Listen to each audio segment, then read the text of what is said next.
व आताकुम मिन कुल्लि मा सअलतुमूह। बिस्मिल्लाहिर्रहमानिर्रहीम। मैं हूँ Mohammad Shoaib, CEO and founder of MSK mentors education and consulting services.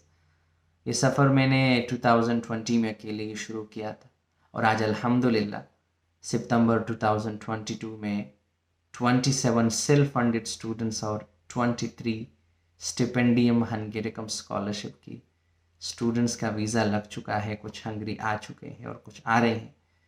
आज की कहानी को मैं इसलिए रिकॉर्ड कर रहा हूँ और ये हमारे सक्सेस स्टोरीज़ की पहली कहानी है कि इस कहानी में बहुत से ऐसे पॉइंट्स क्लियर हो जाएंगे आप लोग के जो आपके माइंड में आते हैं कि उनके फैज़ा वाला का जो केस जब हम स्टार्ट कर रहे थे तो उनका केस भी आलमोस्ट यही था। उनके माइंड में यही क्वेश्चन थे कि मेरा एक भाई जो है वो अमेरिका में रहता है, एक भाई जो है वो जर्मनी में रहता है और बहुत से स्टूडेंट मुझसे यही पूछते हैं कि मेरा भाई ऑलरेडी यूरोप में रहता है, इसका कोई नेगेटिव इम्पैक्ट तो नहीं पड़ेगा मेरे केस पे। मेरा स्पॉन्सर जो है वो अब्रॉड रहता है, मैं उसे उसकी बैंक स्टेटमेंट को कैसे यूज़ करूँ। तो उन तमाम चैलेंजेस के बारे में आज हम बात करेंगे क्योंकि इसी वजह से इस वीडियो को एंड तक देख लीजिएगा क्योंकि उन तमाम सवालों के जवाबात आपको आज मिलने वाले हैं। इनके अलावा अगर आप लोग फेब्रुअरी इनटेक में एडमिशन लेना चाहते हैं तो आप लोग इस व्हाट्सएप पे या इंस्टाग्राम पे कांटेक्ट कर सकते हैं। हमारे टीम वाले आपको डिटेल से गाइड करेंगे। फैज़ा वाला, आपकी कहानी के बारे में हम जानते हैं। सबसे पहले अपनी शार्ट सी इंट्रोडक्शन, तो फिर हम क्वेश्चन आंसर की तरफ बढ़ते हैं। मेरा नाम फ़ायज़ा है और मैं कराची, पाकिस्तान से हूँ। और मैंने जो अपना बैचलर्स किया था वो कराची ऑफ यूनिवर्सिटी से किया था, सोशल साइंस में। और अभी मैंने मास्टर्स के लिए अप्लाई किया था यूनिवर्सिटी ऑफ डेप्रेसन में। Social work and social economy like मेरा प्रोग्राम है। इस टाइम मैं जो हूँ मेरी गाज़ा में ही हूँ, और बिकॉज़ मेरा कैंपस इस सिटी में है तो इसलिए मैं यहाँ पर हूँ। तो फायजा के केस में एक अलग बात यह है कि हमारे जितने भी सेल्फ फंडेड स्टूडेंट्स हैं सितंबर इनटेक के, उसका visa almost more than 40 days भी कुछ केसेस में ले लेता है। लेकिन फैज़ा का जो वीज़ा है उसने सिर्फ और सिर्फ 18 दिन लिए थे और 18 दिन के अंदर ही उसका वीज़ा आ गया था। तो आज हम फैज़ा से ये भी जानेंगे कि उसका एक्सपीरियंस MSK मेंटोर्स के साथ कैसा रहा और उनके वीज़े में वो क्या खास पॉइंट थी जो उनको इतना जल्दी जो है वो वीज़ा मिल गया। फैज़ा वाला, अपने एक्सपीरियंस के बारे में हमें थोड़ा सा बताएं क्योंकि आप एक दफ़ा भी इन पर्सन हमारे ऑफिस नहीं आई थी और सारा जो हमारा ये प्रोसेस है वो वर्चुअल हुआ है। तो अपने एक्सपीरियंस के बारे में थोड़ा सा बताएं। ओके, सो बेसिकली मैं हंगरी से पहले और भी यूनिवर्सिटी सर्च कर रही थी, like different countries. And then through YouTube मैंने सर्च किया। एंड वहाँ से मुझे एमएसके मेंटोर्स की कुछ वीडियोस दिखी थी, तो जो मैंने देखी और मुझे वैलिड लगी। देन फिर थ्रू इंस्टा मैंने इनकी टीम को कांटेक्ट किया था, सर्च वेब की। एंड उन टीम ने फिर लाइक मुझे काफ़ी अच्छे से गाइड किया एंड सर्च वेब से मेरी मीटिंग अरेंज करवाई। बिकॉज़ मुझे बहुत सारे कन्फ्यूजन्स थे, specially regarding sponsor and finance, जो जो कि मेन एक टारगेट समझे जाते हैं कि इसको अप्रूव कैसे करोगे and all the things.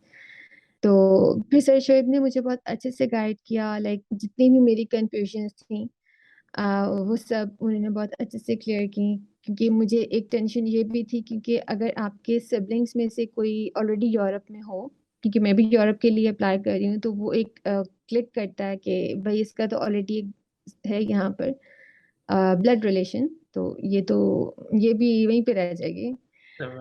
But ऐसा इस तरह के बहुत सारे क्यूरीज मेरे माइंड में थे जो कि उन्होंने बहुत इजीली रिजॉल्व कर दिए। और even not only in this, obviously बाकी भी जितने कंफ्यूजन्स थे वो भी बहुत अच्छे से उन्होंने मुझे हेल्प आउट किया। So overall it was a good experience with him, और वहीं से फिर मैंने डिसाइड किया कि एक अगर प्रॉपर गाइडेंस मेरे साथ रहे तो मैं अपना फर्दर प्रोसेस बहुत स्मूथली कर सकूंगी। फैज़ा वाला, थैंक यू सो मच। और फैज़ा के केस में दो कॉम्प्लिकेशन थी। कॉम्प्लिकेशन ये कि जो उसका स्पॉन्सर है वो अब्रॉड रहता था अमेरिका में और जो उसका दूसरा भाई है वो ऑलरेडी जो है वो यूरोप में था। तो इसको कंफ्यूजन ये थी कि नेगेटिव पॉइंट कहीं ना हो जाए। लेकिन हमने उस पॉइंट्स को इस तरह से मॉडिफाई किया कि उसकी केस के स्ट्रेंथ बन गए।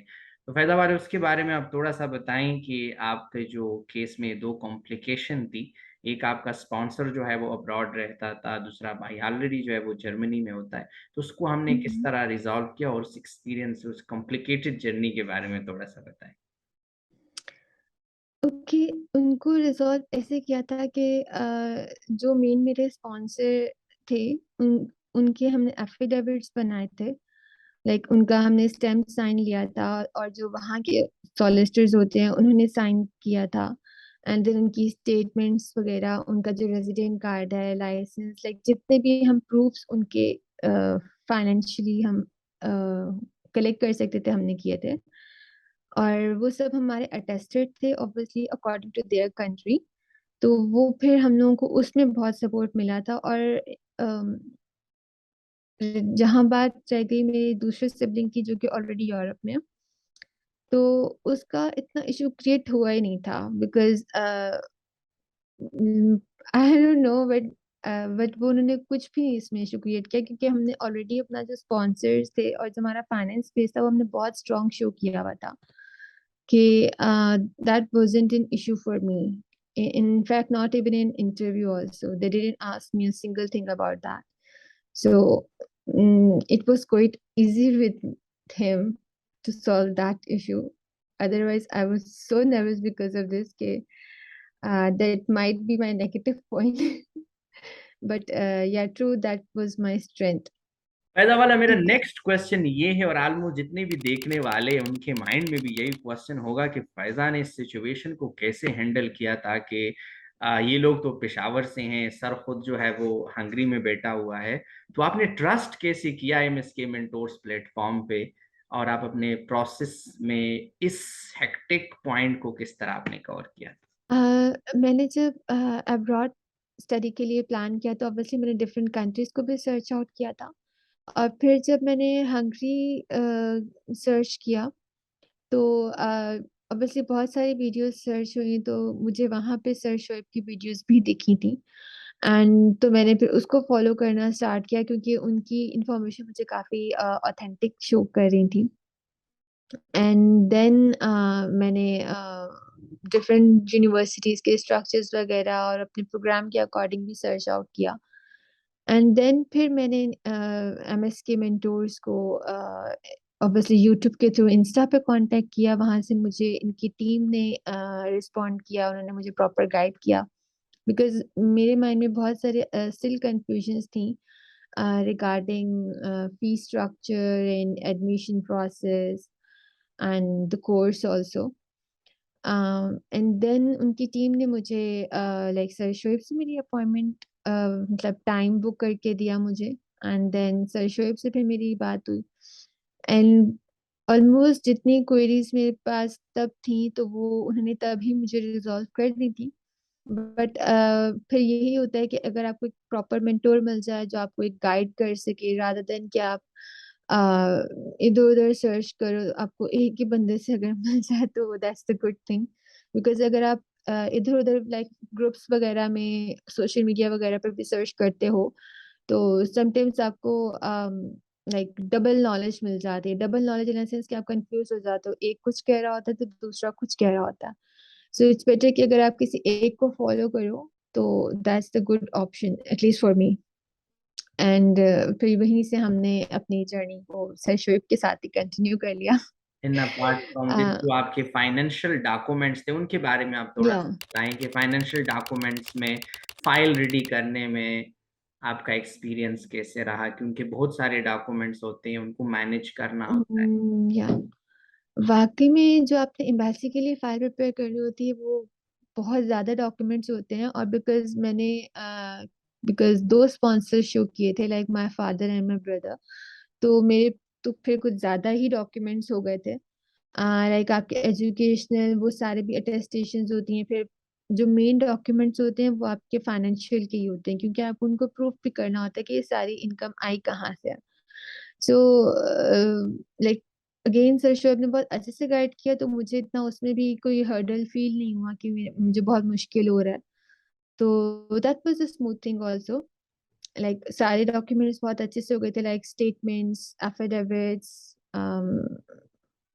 monthly income, and again my own statement. So everything was smooth, alhamdulillah. Faiza वाला एंड में बहुत सारे स्टूडेंट्स हैं, वो अभी एडमिशन लेना चाहते हैं हंगरी में, एमएस के मेंटोर्स के सर्विसेज को यूज करना चाहते हैं, उसे अगर आप कोई मैसेज देना चाहते हैं, क्योंकि आपका ऑलरेडी ये जर्नी जो है वो एमएस के मेंटोर्स के साथ रहा 5-6 महीने, तो क्या मैसेज दोगे आप उसे? मैं बेसिकली अपने एक्सपीरियंस के बेस पे बात कर सकती हूँ। तो मेरा एक्सपीरियंस एमएसके मेंटोर्स के साथ, सर शोएब के साथ बहुत अच्छा रहा है। तो ऑब्वियसली मैं अगेन आप लोगों को डायरेक्टली ऐसे नहीं कहूँगी कि आप इन्हीं को फॉलो करो, इन्हीं से अपना कोई भी काम है तो करवाओ। आप खुद से सर्च करो, रिसर्च करो, यूट्यूब है, फेसबुक है, गूगल है, देयर सो मेनी ऑप्शंस। आप अपना रिसर्च करो, आपको करना क्या है, प्रॉपर नॉलेज लो, एंड देन फिर किसी एक स्पेसिफिक पर्सन के पास जाओ, जिससे जिस पे आप ट्रस्ट कर सको और अपना केस उसके हैंड ओवर कर सको अगर आपको खुद मुश्किल लग रहा है, जैसे मुझे मुश्किल हो रहा था स्पेशली फाइनेंसिंग साइड पे, बिकॉज ऑलरेडी बता चुकी हूँ व्हाट्स द रीजन। तो मुझे इसलिए एक प्रॉपर मेंटोरशिप चाहिए थी कि लाइक मुझे वहाँ पे प्रॉपर गाइडेंस मिल जाए। और ऐसा भी नहीं था कि लाइक अक्सर कि आपको आपने बात कर लिया उनसे, लेकिन बंदा रिप्लाई नहीं कर रहा।